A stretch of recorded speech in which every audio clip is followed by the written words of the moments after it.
So, Samila's gonna teach me how to, I guess, open a coconut? Open the coconut. Open the coconut.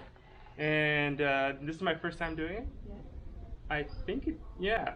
It's easy. I hope so. We got the coconut.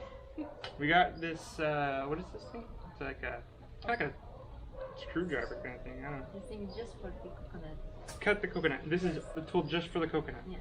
What is this? You're saying open in the middle of the coconut? Anywhere in particular? Just anywhere in the middle? Yeah. Okay. Don't open here because it's going to be too difficult. Yeah. Okay, let's try this. This is that? It's a straw. Straw.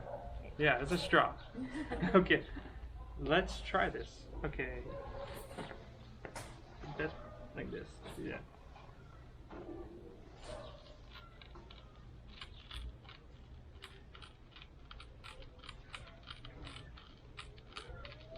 You made this look so easy when you did the first one.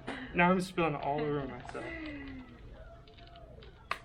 Ooh. Oh my gosh!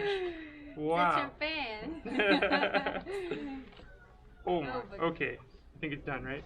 Okay. Oh, jeez. Yeah, We are making a mess. It's okay. Now we got the straw. Let's try. Try it. It's not common US? Mm. And now? No, not coconuts. I mean, in Hawaii, I'm dripping all over myself. Hawaii, they have coconuts, but not really in the mainland of America. You don't really see coconuts. You can buy them at the store, but it's rare. I will take my coconut. Cheers. Cheers. Good. Very good. Muito bom.